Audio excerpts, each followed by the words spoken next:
الحمد لله نحمده ونستعينه ونستغفره ونعوذ بالله من شرور أنفسنا ومن سيئات أعمالنا من يهده الله فلا مضل له ومن يضلله فلا هادي له وأشهد أن لا إله إلا الله وحده لا شريك له وأشهد أن محمدا عبده ورسوله أما بعد فإن خير الحديث كتاب الله وخير الهدي هدي محمد صلى الله عليه وسلم وشر الأمور محدثاتها وكل محدثة بدعة وكل بدعة ضلالة وكل ضلالة في النار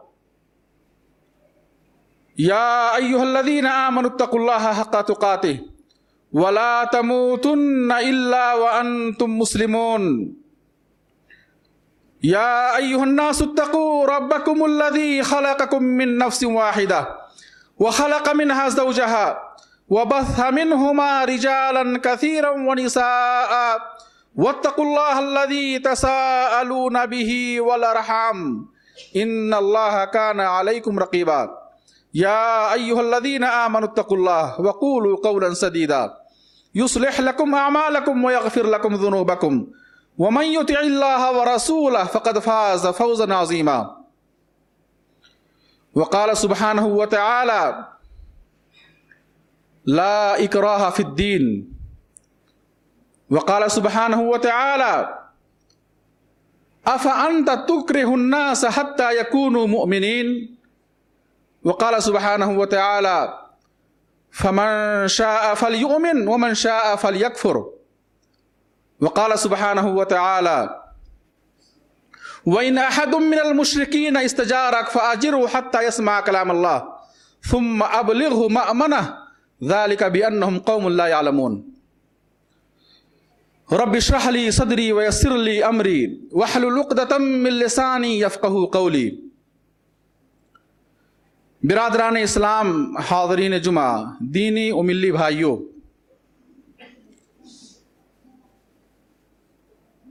شروع اسلام سے ہی مخالفین، دشمنان اسلام، اسلام کی اشاعت کو روکنے کے لیے، اسلام کے بڑھتے ہوئے سیلاب کو روکنے کے لیے اور دنیا کے سامنے اسلام کی شکل کو بگاڑ کر پیش کرنے کے لیے انہوں نے مختلف قسم کی سازشیں چلی ہیں۔ اسلام کو صفحہ ہستی سے مٹانے اور اسلام کو دبانے کے لیے انہوں نے مختلف قسم کے پروپیگنڈے اختیار کیے، سازشیں اختیار کی اور طرح طرح سے انہوں نے اسلام اور اہل اسلام کو بدنام کرنے کی کوشش کی، شروع اسلام سے ہی اور آج تک۔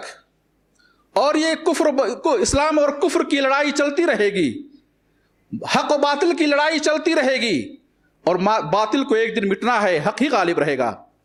میرے بھائیوں، اعداء اسلام کے پروپیگنڈوں میں سے ایک بڑا پروپیگنڈا اسلام کے خلاف یہ رہا کہ اسلام تلوار کے ذریعے پھیلا، اسلام زبردستی کے ذریعے، جبر و اکراہ کے ذریعے لوگوں کو اسلام میں داخل کیا گیا، غیر مسلموں کو اسلام میں داخل کیا گیا، تلوار کے ذریعے، جنگ کے ذریعے، قتال کے ذریعے۔ یہ شبہ قرآن کی ان آیتوں کو بنیاد بنا کر، جن آیتوں میں اللہ سبحانہ وتعالیٰ نے جہاد کا حکم دیا، جن آیتوں میں اللہ سبحانہ وتعالیٰ نے اس روئے زمین سے فتنوں کو ختم کرنے اور امن و شانتی پیدا کرنے کے لیے، امن و سکون پیدا کرنے کے لیے اور اس روئے زمین پر ایک اللہ کی عبادت کو قائم کرنے کے لیے، اللہ کے دین کو قائم کرنے کے لیے جہاں اللہ سبحانہ وتعالیٰ نے جہاد کا حکم دیا، قتال کا حکم دیا، ان آیتوں کو اور جہاد کے مسائل کو، جہاد کے موضوع کو بنیاد بنا کر وہ یہ پیش کرتے ہیں کہ اسلام تلوار کے ذریعے پھیلا ہے، اسلام تلوار کے ذریعے پھیلا ہے۔ میرے بھائیوں، آئیں اس پروپیگنڈے کا ہم عقلی اور نقلی اور تاریخی اعتبار سے جائزہ لیں کہ کیا یہ پروپیگنڈا جو اسلام کے خلاف استعمال کیا جا رہا ہے کہ اسلام تلوار کے ذریعے پھیلا ہے، لوگوں کو، صحابہ کو جبر و اکراہ کے ذریعے زبردستی کر کے انہیں اسلام میں داخل کیا گیا ہے، آئیں اس پروپیگنڈے کا ہم حقیقت کی روشنی میں، تاریخ کی روشنی میں اور عقل و نقل کی روشنی میں اس کا جائزہ لیتے ہیں، سب سے پہلے میرے بھائیوں یہ جانیں کہ اسلام دین رحمت ہے، اسلام رحم و کرم کا دین ہے، انسانیت کا دین ہے، محبت کا دین ہے۔ اسلام انسان کی جان کی حفاظت کرتا ہے، انسان کے مال کی حفاظت کرتا ہے، انسان کے نفس کی حفاظت کرتا ہے، اس کی عزتوں کی حفاظت کرتا ہے۔ اسلام دین رحمت ہے، محبت و انسانیت کا دین ہے۔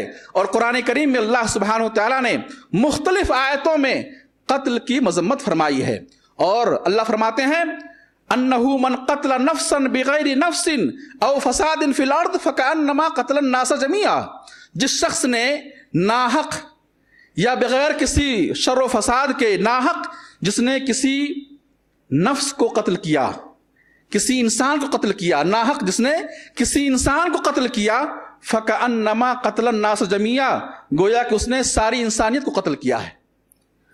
آپ دیکھیں اس آیت میں اللہ سبحانہ تعالیٰ نے انسان، کوئی بھی انسان ہو، مسلم ہو یا غیر مسلم ہو، من قتل نفسا بغیر نفس او فساد فی الارض، جس نے قصاص کے طور پر نہیں یا کہ زمین میں فساد کی وجہ سے نہیں، ناحق جس نے کسی انسان کو قتل کیا ہے، ناحق بغیر کسی قصور کے، فکأنما قتل الناس جمیعا، گویا کہ اس نے ساری انسان، گویا کہ وہ ساری انسانیت کا قاتل ہے۔ قتل یہ ان گناہوں میں سے ہے جن گناہوں کے بارے میں حدیث فرماتے ہیں اجتنبوا السبع الموبقات، اجتنبوا السبع الموبقات، 7 ہلاک کر دینے والے جرائم سے بچو۔ فرمایا اپنے الاشراک باللہ، سب سے پہلا جرم جو انسان کو، سب سے بڑا جرم جو انسان کو ہلاک کر دینے والا ہے وہ جرم ہے اللہ کے ساتھ کسی کو شریک کرنا، اور دوسرا جرم وقتل النفس التي حرم اللہ الا بالحق، ناحق کسی کا خون بہانا، ناحق کسی کا خون بہانا یہ ان گناہوں میں سے ہے۔ اسلام نے اس جرم کو ان گناہوں میں سے قرار دیا ہے جو گناہ انسان کو ہلاک کر دینے والے ہیں۔ قتل بالاتفاق، قتل و غارت گری، ظلم و بربریت، اسلام اس کی اجازت نہیں دیتا، اسلام اس کے خلاف۔ پھر میرے بھائیو آئیں دیکھیں کہ کیا زبردستی کسی کو اسلام میں داخل کرنا شریعت اس کی اجازت دیتی ہے؟ آئیں قرآن کا مطالعہ کرتے ہیں۔ قرآن کریم میں اللہ سبحانہ وتعالیٰ نے فرمایا لا اکراہ فی الدین، دین کے اندر کوئی زبردستی نہیں، لا اکراہ فی الدین، دین میں کوئی زبردستی نہیں۔ اور یہ آیت نازل ہوئی، صحابی رسول عبداللہ بن عباس رضی اللہ عنہما کہتے ہیں کہ یہ آیت نازل ہوئی ہے، ایک صحابی تھے جن کا نام تھا حسین، یہ انصاری صحابی قبیلے بنو سلمہ بن عوف کے ایک انصاری صحابی تھے، یہ اسلام لے آئے، اور ان کے 2 بیٹے نصرانی تھے، ان کے 2 بیٹے نصرانی تھے، عیسائی تھے۔ تو حسین نے اللہ کے نبی صلی اللہ علیہ وسلم سے آ کر کے مسئلہ دریافت کیا کہ اے اللہ کے نبی، میرے 2 بیٹے ہیں، دونوں عیسائی ہیں، اور میں انہیں اسلام کی دعوت دیتا ہوں اور وہ انکار کر دے رہے ہیں، تو آپ کا کیا مشورہ ہے، آپ کی کیا رائے ہے، کیا میں انہیں اسلام پر مجبور کروں؟ اس صحابی نے جب یہ سوال کیا تو قرآن کریم کی آیت نازل ہوئی لا اکراہ فی الدین، دین کے معاملے میں کوئی زبردستی نہیں۔ ایک باپ اپنے بیٹے پر سختی کر سکتا ہے، لیکن میرے بھائیوں اسلام اور دین کے معاملے میں جبر اور اکراہ کرنا، مجبوراً زبردستی کسی کو اسلام میں داخل کرنا، اسلام اس کی اجازت نہیں دیتا ہے۔ پھر آپ دیکھیں قرآن کریم میں اللہ فرماتے ہیں فمن شاء فلیؤمن ومن شاء فلیکفر، تمہارا کام دین کی دعوت دینا ہے، وما علینا الا البلاغ المبین، ہمارے ذمے کیا ہے، حق کو واضح کر کے پہنچا دینا، دین کی دعوت دے دینا، یہ ہمارے ذمے ہے، یہ رسولوں کے ذمے ہے، اللہ کے رسولوں کے ذمے یہ ہے کہ وہ اللہ کے دین کو لوگوں تک پہنچا دیں، یہ ان کی ذمہ داری ہے۔ دعوت دینے کے بعد، تعلیم دینے کے بعد فمن شاء فلیؤمن ومن شاء فلیکفر، اب جو چاہے ایمان لائے، جو چاہے کفر کی راہ اختیار کرے، ہمارے ذمے جبر و اکراہ کر کے اسلام میں داخل کرنا نہیں، قرآن اس کی اجازت نہیں دیتا ہے، قرآن اس کی اجازت نہیں دیتا ہے۔ میرے بھائیوں غور کریں ان آیات کریمہ پر۔ اور ایک دوسری آیت اللہ فرماتے ہیں افانت تکرہ الناس حتی یکونوا مؤمنین، کیا نبی کیا تم لوگوں کو اس بات پر مجبور کرو گے کہ وہ ایمان لے آئیں، مومن بن جائیں؟ نہیں، میرے بھائی وغیرہ مختلف آیتیں ہیں. ان آیتوں کی روشنی میں اندازہ لگائیں کہ اسلام ہرگز اس بات کی اجازت نہیں دیتا ہے کہ کسی کو زبردستی جبر و اکراہ کے ذریعے یا ایک کی قوت کے ذریعے اسلام میں داخل کیا جائے. قرآن کی یہ تعلیمات ہیں. ہم غور کریں کہ اللہ کے نبی صلی اللہ علیہ وسلم جس ہستی پر قرآن نازل کیا گیا اور صحابہ کرام جو قرآن کی آیتوں کو سیکھنے اور اس پر عمل کرنے کے لیے پیش رہا کرتے تھے, کیا اللہ کے نبی صلی اللہ علیہ وسلم اور قرآن اور صحابہ کرام ان آیتوں پر عمل, کیا عقل میں یہ بات آتی ہے کہ اس اللہ کے نبی صلی اللہ علیہ وسلم نے اور صحابہ کرام نے ان آیتوں کے خلاف عمل کیا ہوگا؟ ہرگز نہیں. جب قرآن اس بات کی اجازت نہیں دیتا ہے تو یقیناً اللہ کے نبی صلی اللہ علیہ وسلم اور صحابہ کرام نے کسی کو جبر و اکراہ کے ذریعے اسلام میں داخل نہیں کیا ہوگا. اور اس تعلق سے میں آپ کے سامنے ایک واقعہ پیش کروں. صحابی رسول عمر فاروق رضی اللہ عنہ کے غلاموں میں سے ایک غلام عیسائی غلام تھا جس کا نام تھا اسبق یہ ایک عیسائی غلام تھا.